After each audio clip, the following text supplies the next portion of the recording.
Hello friends, once again welcome back to this channel. Friends, मेरी last 2 videos में मैं थोड़ी इमोशनल हो गई थी। आप लोगों ने वो चीज़ देखी और आप लोगों ने कमेंट किए कि दीदी आप इतना इमोशनल मत होइए, या किसी ने बोला कि दीदी आपके चेहरे पे स्माइल अच्छी लगती है, आप स्माइल करते हुए बहुत क्यूट लगते हैं, आप प्लीज़ रोइए मत। तो उन सब कमेंट्स को देख के भी आपको पता है मैं अगेन इमोशनल हो गई थी। मैं सोच रही थी कि अभी हमें जुड़े हुए बहुत ज़्यादा टाइम भी नहीं हुआ और आप लोग कितनी शिद्दत से, कितने भाव से मुझे देखते हैं। तो देखिए, इस बात को मैं बहुत अच्छे से समझती हूँ कि ये तभी हो पाता है जब आप किसी को दिल से देखते हैं, जब आप किसी के साथ दिल से जुड़ते हैं। तो मुझे इतना प्रेम देने के लिए आप लोगों का बहुत बहुत धन्यवाद। मैं सच बताऊं तो मैंने कभी सोचा भी नहीं था कि अपनी फैमिली के अलावा बाहर के लोगों का भी कभी मुझे इतना प्यार मिलेगा। तो आपके इस प्यार के लिए मैं बहुत बहुत थैंकफुल हूँ। ये प्यार आप लोग हमेशा ऐसे ही बनाए रखिएगा। बल्कि मैं कहूँगी कि आप लोगों की ये जो इंटीमेसी है मेरे साथ, भगवान करे ये टाइम के साथ और बढ़ती चली जाए। और देखिए, मैं भी अपनी तरफ से पूरी कोशिश करती हूँ कि जो जो आपके कमेंट्स में क्वेरीज होती हैं, जो जो आप कमेंट्स करते हैं, उनका हर एक का रिप्लाई करूँ। लेकिन कुछ कुछ क्वेरीज आपकी ऐसी होती हैं जो मैं कमेंट्स में नहीं कर सकती। उसके लिए थोड़ा सा मुझे डिटेल में ही आपको बताना पड़ेगा। मैं कमेंट करूँगी भी तो आपको उतना समझ में नहीं आएगा। तो ऐसे ही आप लोगों में से मेरे एक सब्सक्राइबर हैं, उनका मैं नाम जरूर मेंशन करूँगी। वो मुझसे बहुत सवाल करती हैं। उनका नाम है आमना हसन जी। तो उन्होंने मुझसे पूछा था कि दीदी आपका क्लिनिक है तो आपकी कितनी सेविंग हो जाती है। तो आमना जी, आपके इस सवाल का जवाब आज मैं इस वीडियो के थ्रू दे रही हूँ। आई होप मेरी हर वीडियो की तरह आप इस वीडियो को भी जरूर देखेंगी और आपको पसंद आएगी।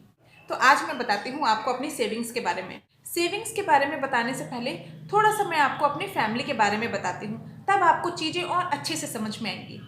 देखिए, जब मेरा क्लिनिक हुआ था तो जो भी मेरी अर्निंग हुई, वो होता है ना हमारे इंडिया में कि हम बच्चे बड़ों के हाथ में देते हैं। तो जो फर्स्ट अर्निंग हुई थी पूरे 1 महीने की, वो मैंने जाके मम्मी जी को दी। जब मैंने मम्मी जी को दिया, मम्मी जी बहुत खुश हुई। आप अंदाज़ा लगा सकते हैं कि जब बच्चे कुछ ऐसा एक्ट करते हैं तो बड़ों को कितनी खुशी मिलती है।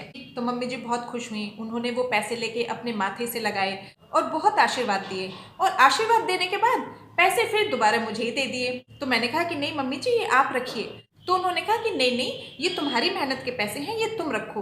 तो मैंने उनसे फिर से कहा कि नहीं मम्मी जी, ये मेरी फर्स्ट इनकम है, कम है ज़्यादा है जैसी भी है, ये आप ही रखिए, मुझे अच्छा लगेगा। तो उन्होंने फिर भी नहीं लिया। उन्होंने बोला कि अगर ऐसी बात है ना तो तुम एक काम करो, तुम एक पर्स बना लो, उसमें ये रखती चली जाओ और जब तुम्हारे कुछ पैसे इकट्ठे हो जाएं तब तुम कुछ चीज़ बनवा लेना। उनका चीज़ से मतलब था कुछ ज्वेलरी के लिए। खैर, उस टाइम उनसे पैसे लेके मैं रूम में ले आई। बाद में शाम को मैंने हस्बैंड को दिए। मैंने कहा कि ये मेरी पहली अर्निंग है, आप लीजिए। तो हस्बैंड ने भी मना कर दिया रखने से। उन्होंने कहा कि नहीं, तुम्हारी मेहनत का पैसा है, जैसा तुम चाहो वैसे इसे खर्च करो, इससे हमारा कोई लेना देना नहीं है। और देखिए, आप समझ सकते हैं कि एक मिडिल क्लास फैमिली में या तो एक वाइफ अगर अर्न करती है तो अपने हस्बैंड को पैसे देगी वो, या फिर अपने इन लॉज को देती है। तो इन लॉज का तो मम्मी जी ने भी मना कर दिए और इधर हस्बैंड ने भी मना कर दिए। अब वो जो भी पैसे थे वो सब मेरे ही पास थे। तो देखिए, सबसे पहले तो मैं ये कहूँगी कि मेरी जो भी सेविंग होती है वो मेरे पास ही रहती है, वो लोग लेने से मना कर देते हैं। और जैसे कि आपको पता ही है कि मेरा खुद का क्लिनिक है, मैं सैलरी बेस्ड कहीं काम नहीं कर रही हूँ। तो अप एंड डाउन चलता रहता है, कोई एक फिक्स अमाउंट नहीं है कि मैं ये कह सकूं कि ये मेरा फिक्स अमाउंट है। पेशेंट्स का कुछ पता नहीं चलता, कभी ज़्यादा होते हैं तो फिर कभी कम भी हो जाते हैं। लेकिन हाँ, इतना हो जाता है कि जो जो मैं कभी सोचती थी कि मेरे हाथ में अगर पैसा होगा तो मैं ऐसे ऐसे करना चाहती हूँ, वो मैं सब कर लेती हूँ। चलिए, मैं आज आपके साथ भी थोड़ा डिटेल में शेयर करती हूँ कि मैं सेविंग किस तरह से करती हूँ। मैंने 3 पर्स बना रखे हैं और उन तीनों पर्स की मैंने अलग अलग पहचान बना रखी है। जैसे जो एक पर्स है वो है मेरा गोल्ड ज्वेलरी के लिए। गोल्ड ज्वेलरी का ऐसा कि जैसे देखिए, मैं किटीज़ में, और मैंने आपको बताया हुआ है कि मैं जो सोशल गैदरिंग होती हैं उनमें जाना प्रेफर करती हूँ। और मेरे ख्याल से लेडीज़ को शायद गोल्ड का थोड़ा रहता भी है कि डिफरेंट डिफरेंट ज्वेलरी हो, डिफरेंट डिफरेंट ओकेज़न पे डिफरेंट डिफरेंट ज्वेलरी हो, अच्छा लगता है। और ये एक तरह का इन्वेस्टमेंट भी मुझे समझ में आता है। अब आप खुद ही अंदाज़ा लगा लीजिए, जब मेरी शादी हुई थी उस टाइम पे 10,000 रेट था गोल्ड का, और आज के टाइम पे 50,000 हो गया है। मेरे ख्याल से ये एक इन्वेस्टमेंट भी बहुत अच्छा होता है।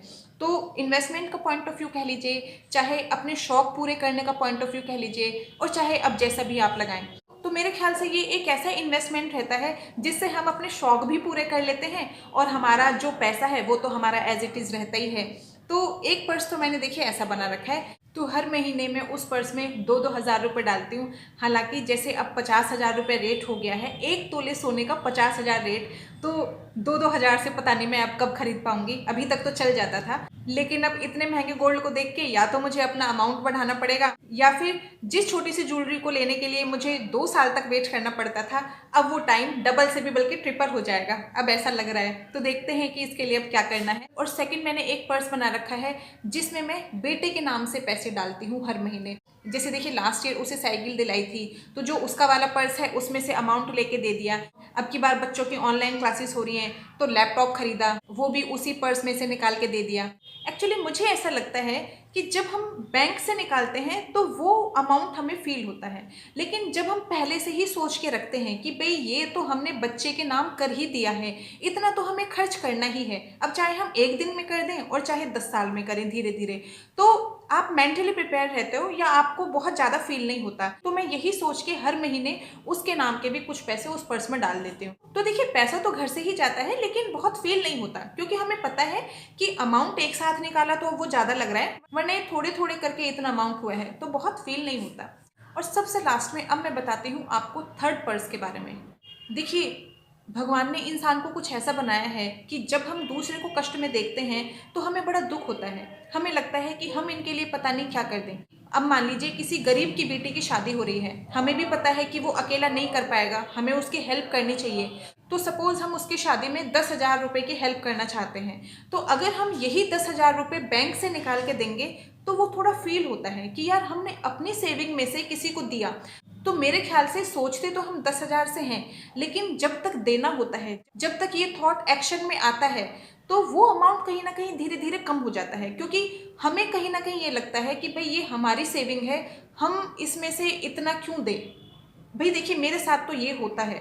तो इसलिए मैंने क्या किया हुआ है कि एक पर्स ऐसा बना रखा है जिसमें हर महीने मैं कुछ पैसे डालती हूँ, वो ऐसे ही लोगों की हेल्प के लिए हैं। और जब मैंने ये किया ना, तो मुझे लगता है कि ये तो मेरा है ही नहीं, ये तो मैंने किसी के नाम का कर रखा है। तो इस पर्स में मैं हर महीने कुछ अमाउंट डालती हूँ, और क्योंकि पता है कि वो दूसरे लोगों के लिए है, तो उसकी तरफ ध्यान भी नहीं जाता। और जब कोई ऐसी सिचुएशन सामने आती है कि जहाँ मुझे लगता है कि अब इस पैसे की ज़रूरत इन लोगों को है, तो वहाँ से वो अमाउंट निकाल के मैं इन लोगों के लिए वो खर्च कर देती हूँ। तो ऐसे करके कुल मेरे पास 3 पर्स हो जाते हैं जिनमें मैं अलग अलग सेव करती हूँ। अच्छा, यहाँ पे एक और इम्पॉर्टेंट बात मैं आपसे शेयर करूँगी। देखिए, मैंने सिर्फ ये लोगों से सुना था कि अगर आप दान करोगे तो भगवान आपको कई गुना करके देता है। पता है, ऐसा ही कुछ एक्चुअली मैंने अपने साथ भी फील किया है। देखिए, उस पर्स के पैसे मैं आए दिन यूज़ करती रहती हूँ, जहाँ भी मुझे नीडी लोग दिखते हैं उसमें से निकाल के मैं उन लोगों की हेल्प कर देती हूँ। तो मैं आपको एक बार का किस्सा बताती हूँ। मेरे दिमाग में बिल्कुल ये था कि वो वाला जो पर्स है वो मेरा ऑलमोस्ट खाली हो चुका है, उसमें ज़्यादा नहीं, सिर्फ 1,500-2,000 रुपये होंगे। एक्चुअली ये लास्ट ईयर की बात है, सर्दी बहुत थी, और हमारे यहाँ एक मंदिर है, मंदिर के बाहर जैसे होता ही है आमतौर पे कि गरीब लोग बैठे रहते हैं। तो जब मैं मंदिर गई, मैंने उन लोगों को देखा, तो मुझे लगा कि अरे यार, इनके लिए स्वेटर होने चाहिए थे। तो फिर मैंने ऐसे दिमाग में सोचा कि स्वेटर होने तो चाहिए थे, लेकिन मेरे पास अब इतने पैसे नहीं हैं कि सबके लिए मैं ले पाऊँ। तो पता नहीं मुझे क्या हुआ, मैंने फिर भी आके चेक किया कि जरा देखूँ तो सही कितने हैं। और जब मैंने उन पैसों को देखा ना, आपको पता है, एक्चुअली 500 के नोट के हिसाब से डालती हूँ, उसमें से 500 के नोट इतने निकलते रहे कि आपको यकीन नहीं होगा, पर मैं उनको सीधे करते करते थक गई थी। और उस टाइम पे मेरे दिमाग में ये बात स्ट्राइक की कि वाकई में जब आप दूसरों के लिए कुछ करते हो ना, तो भगवान पता नहीं कहाँ कहाँ से आपके लिए दरवाजे खोल देता है और कई गुना करके देता है। मुझे नहीं पता कि ये मिरेकल था या क्या था, पर जो भी मेरा एक्सपीरियंस था, मैंने एज इट इज़ वो आपके साथ शेयर किया। और पता है, जब आप दूसरों को थोड़ा सा भी सुखी कर पाते हैं ना, वो मोमेंट बहुत अच्छा होता है। इतनी खुशी तो हीरे पहनने के बाद भी नहीं मिलती, जितनी खुशी जब हम उनके लिए कुछ करते हैं और उनके चेहरे पे एक सुकून भरी झलक आती है, वो देखने में मिलता है। सच में ये बहुत ही अच्छी फीलिंग है। और इन तीनों पर्स में जाने के बाद जो पैसा बचता है उसको फिर बैंक में डाल देते हैं। जैसे कि आजकल पता ही है कि आजकल तो कार्ड्स का ज़माना है, डेबिट कार्ड, क्रेडिट कार्ड, कहीं भी जाओ तो कार्ड से ही बात बन जाती है, तो बैंक में थोड़ा पैसा रहता है। तो मैं कुछ इस तरीके से सेविंग करती हूँ। मेरा ये स्टाइल आपको कैसा लगा, आप मुझे कमेंट बॉक्स में कमेंट करके बताइएगा। और अगर आप भी आमना जी की तरह कुछ और जानना चाहते हैं मेरे बारे में, तो यू आर मोस्ट वेलकम। आप मुझे कमेंट बॉक्स में कमेंट करके पूछ सकते हैं, मैं ज़रूर से आपके हर एक बात का रिप्लाई देने की कोशिश करूँगी। तो फ्रेंड्स, आज के लिए चलिए बस इतना ही रहने देते हैं। मिलते हैं नेक्स्ट वीडियो में एक नए टॉपिक के साथ। टिल देन बाय बाय, अपना अच्छे से ख्याल रखिएगा। Okay, bye bye.